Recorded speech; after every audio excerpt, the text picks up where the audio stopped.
नमस्कार मित्रांनो, विजय अकॅडमीत आपलं स्वागत. मित्रांनो, शिक्षक भरती राबवण्याबाबत नवीन जी-आर प्रसिद्ध झाला आहे. पुढील एस-ओ-पी पद्धतीने स्टँडर्ड ऑपरेटिंग सिस्टीम या पद्धतीने शिक्षक भरती कशी राबवावी याबाबत नवीन मार्गदर्शक सूचना या जी-आरनुसार आहे. मित्रांनो, शिक्षक भरतीचा संपूर्ण रोडमॅप या जी-आरनुसार असणार आहे. याद्वारे शिक्षक भरतीची राबवण्याची पद्धत ही या जी-आरनुसार असणार आहे. तर सविस्तर मित्रांनो जी-आर पाहूया. काय त्यामध्ये शिक्षक भरतीची सूचना कशी असणार आहे पाहूया सविस्तर. मित्रांनो, त्यापूर्वी चॅनलवर नवीन असेल प्लीज चॅनल सबस्क्राईब करा, लाईक करा, शेअर करा. मित्रांनो, जी-आरमध्ये सांगितल्याप्रमाणे माननीय उच्च न्यायालयाच्या निर्देशानुसार पवित्र पोर्टल अंतर्गत होणारी शिक्षक भरती अर्थात मित्रांनो पवित्र पोर्टलमार्फत जे काही शिक्षक पदभरती होणार आहे तर याचे मानक कार्यपद्धती सुनिश्चित करण्याबाबत मित्रांनो या ठिकाणी राबवण्याबाबत सविस्तर या ठिकाणी दिलेला आहे. महाराष्ट्र शासनाचा जी-आर आहे. शालेय शिक्षण व क्रीडा विभागाचा हा जी-आर या ठिकाणी प्रसिद्ध करण्यात आला आहे दिनांक 30 मार्च 2026 रोजी. तर यामध्ये सांगितल्याप्रमाणे आता संपूर्ण जी-आर आपण वाचत बसणार नाहीत. महत्त्वाचे महत्त्वाचे मुद्दे आपण या ठिकाणी घेणार आहोत. दिनांक 30 मार्चला हा जी-आर प्रसिद्ध झाला आहे. यामध्ये प्रस्तावना आहे. मित्रांनो, सविस्तर आपण डायरेक्ट मायना काय महत्त्वाचा तर या ठिकाणी आपण पाहणार आहोत. मित्रांनो, या ठिकाणी जे काही संदर्भ दिला आहे, प्रस्तावना दिली आहे, यामध्ये पदभरती शिक्षक पदभरती पवित्र प्रणालीमार्फत शिक्षक पदभरतीबाबत प्रक्रिया वेळेनुसार व वेळोवेळी सुधारित करण्याबाबत आली आहे. दिनांक 22/6/2017 पासून खाजगी अनुदानित, अंशतः अनुदानित, विना अनुदानित शाळांमधील शिक्षक पदभरती पवित्र संगणकीय प्रणालीमार्फत होणे आवश्यक असताना काही शैक्षणिक संस्थांनी या ठिकाणी विशिष्ट कालावधीसाठी पवित्र पोर्टल कार्यान्वित नव्हते. लॉग इन ID उपलब्ध करून देण्यात आलेले नाही. शालेय शिक्षण विभागाच्या संबंधित अधिकाऱ्यांनी विहित मुदत प्रतिसाद दिला नाही इत्यादी कारणे दाखवून त्यांच्या स्तरावर परस्पर पदभरती केल्याच्या काही घटना घडलेल्या आहेत, निदर्शनास आल्या आहेत. तर माननीय उच्च न्यायालयाच्या याबाबत विशिष्ट शालेय शिक्षण विभागाच्या संबंधित अधिकाऱ्यांच्या विहित न्यायालयाने मुदतीत प्रतिसाद न देण्याच्या दिरंगाईबाबत नाराजी व्यक्त केली आहे. अशा नियुक्त्यांना मिळाल्याने अशा संस्था व शिक्षक माननीय उच्च न्यायालयाच्या रिट याचिका दाखल प्राधिकाऱ्याची मान्यता न मिळाल्याने अशा संस्था व शिक्षक माननीय उच्च न्यायालयाच्या रिट मित्रांनो हे संबंधित जे काही खाजगी संस्था आहे तर या खाजगी संस्थांनी शासनाचा जी-आर डावलून किंवा शासनाच्या ठरवून दिलेल्या नियमाला डावलून शिक्षक पदभरती केली होती. तर या शिक्षक पदभरतीला कुठेही मान्यता मिळू नये यासाठी यामध्ये सांगितलेले आहे. त्याचबरोबर मित्रांनो, अहवाल समिती पवित्र पोर्टलशिवाय झालेल्या पदभरतीचा अहवाल समितीला शासनास सादर करावा. पवित्र पोर्टलमार्फत पदभरती अधिक परिणामकारक व कार्यक्षमपणे होण्यासाठी शासनाने मानक कार्यपद्धती SOP निश्चित करावी. मान्य उच्च न्यायालयाच्या उपरोक्त निर्देशाची अंमलबजावणी करण्याबाबत प्रस्ताव शासनाच्या विचाराधीन होता. तर मित्रांनो, हा या ठिकाणी शासन निर्णय काय सविस्तर या ठिकाणी आता पाहूया. मित्रांनो, या ठिकाणी दिनांक 22/6/2017 ते आजतागायत जे काही राज्यातील खाजगी अनुदानित, अंशतः अनुदानित, विना अनुदानित शाळांमधील शिक्षक पदावर पवित्र पोर्टल शिवाय झालेल्या नियुक्तींचा अहवाल शासनाला उपलब्ध करून देण्याच्या हेतूने प्रत्येक शिक्षण विभागांसाठी खालीलप्रमाणे समिती गठीत करण्यास मान्यता प्राप्त करण्यात येत आहे. मित्रांनो, जे काही शिक्षक पदभरती होण्याअगोदर 2017 पासून काही संस्थांनी परस्पर शासनाचे जी-आर, शासनाची नियमावली डावलून शिक्षक भरती राबवली होती. त्यांच्या सोयीस्कररित्या शिक्षकांची नियुक्ती केली होती. कुठेही शासनाच्या नियमा धरून केली नव्हती. तर अशा संस्थाचालकांची किंवा केलेल्या शिक्षक पदभरतीची सविस्तर माहिती मिळवावी त्यासाठी समिती स्थापन केली आहे. तर ही समिती अनुदानित संस्थांची चौकशी करेल, तिथला अहवाल तयार करून तो शासनाला किंवा पवित्र पोर्टलला सादर करेल. यासाठी ही कार्यान्वित मानक कार्यपद्धती राबविण्यासाठी ही समिती असणार आहे. मित्रांनो, यामध्ये समितीमध्ये पदनाम आहे विभागीय शिक्षण उपसंचालक, अध्यक्ष असणार आहे. त्या ठिकाणी संबंधित शिक्षण उपविभागीय शिक्षणाधिकारी, दर्जाहून कमी नसलेल्या दर्जाचा अधिकारी संख्या 2 असणार आहे. असे सदस्य निवडण्याचा अधिकार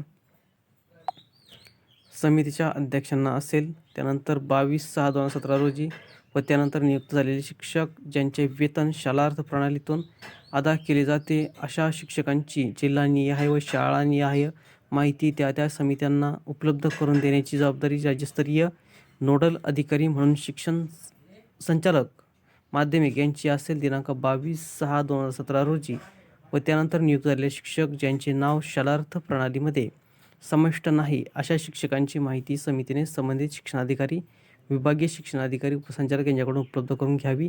शिक्षणाधिकारी, विभागीय शिक्षणाधिकारी, उपसंचालक यांच्याकडे वैयक्तिक मान्यतेसाठी प्राप्त झालेली प्रलंबित असलेली निकाली निघालेली प्रकरणे विचारात घेण्यात यावीत. मित्रांनो, संबंधित संस्थाचालकांना या ठिकाणी अहवाल सादर करण्याबाबत किंवा संबंधित संस्थेची चौकशी करून या ठिकाणी शिक्षणाधिकारी असेल त्यांच्याकडील या ठिकाणी सदर बाबीची चौकशी अहवाल या ठिकाणी प्राप्त पुरावे आधारानिशी या ठिकाणी चौकशी असणार आहे.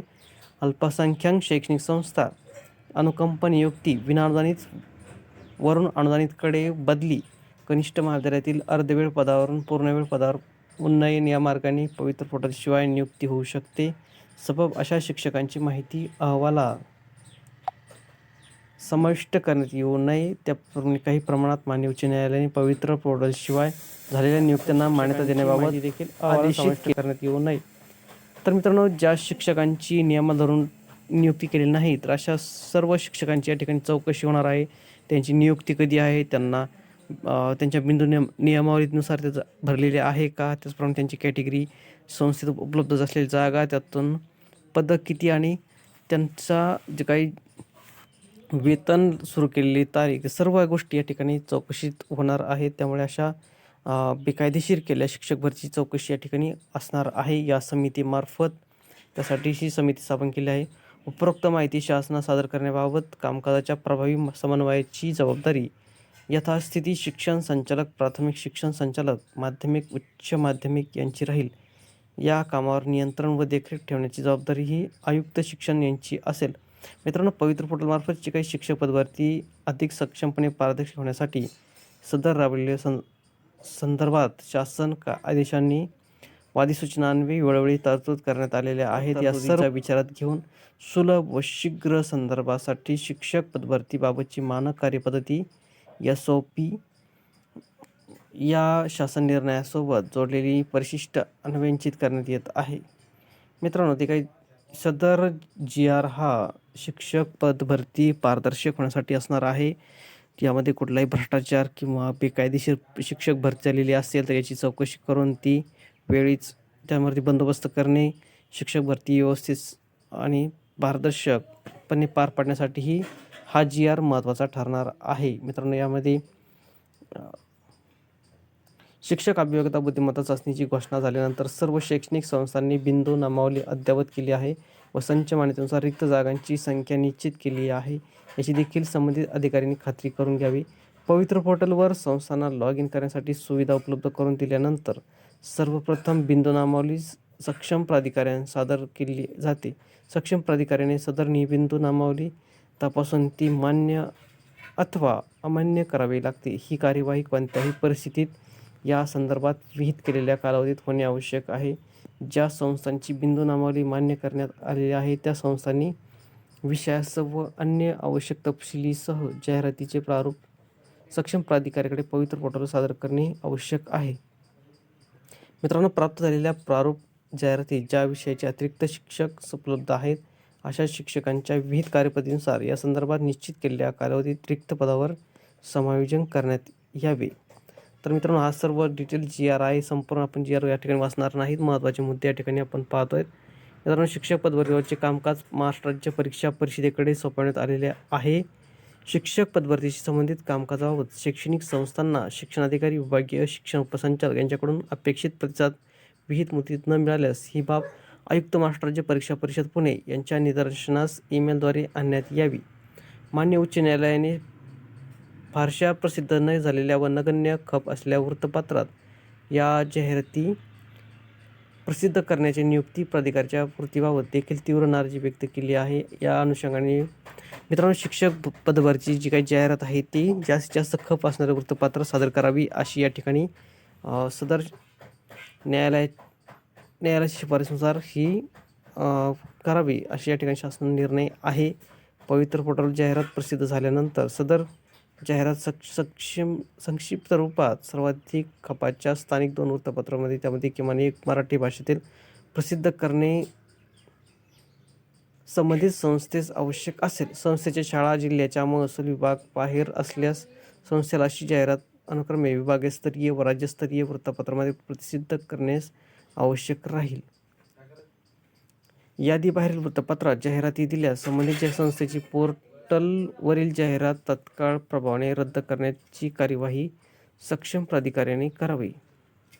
मित्रांनो, पवित्र पोर्टलशिवाय कोणत्याही परिस्थितीत संस्था स्तरावर नियुक्त्या केल्या जाणार नाहीत. मित्रांनो, या ठिकाणी त्यांनी स्पष्ट या ठिकाणी सांगितले आहे की पवित्र पोर्टलशिवाय कुठल्याही संस्थेमध्ये अनुदानित संस्था असेल तर यामध्ये शिक्षक पदभरती ही केली जाणार नाही. पवित्र पोर्टलला कळवल्याशिवाय ही पदभरती स्वीकारली जाणार नाही. त्यामुळे ही सुद्धा महत्त्वाची नोंद या ठिकाणी आहे.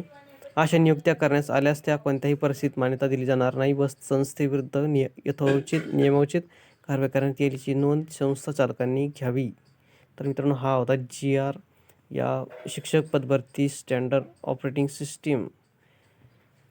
मित्रांनो, शिक्षकांची पदभरती कशी करावी या संदर्भात ही नियमावली सादर करणारा GR होता. सदर शासन निर्णय शैक्षणिक संस्थांसाठी महत्त्वाचा आहे. मित्रांनो, शिक्षक भरतीसाठी हा GR खूप महत्त्वाचा आहे, कारण आता ह्या नियमानुसार शिक्षक भरती राबविणं गरजेचं आहे. कुठल्याही भ्रष्टाचार किंवा पवित्र पोर्टलला डावलून आता या ठिकाणी शिक्षक पदभरती होणार नाही. जास्तीत जास्त जागा या पवित्र पोर्टलला येतील. हा महत्त्वाचा GR या ठिकाणी असणार आहे.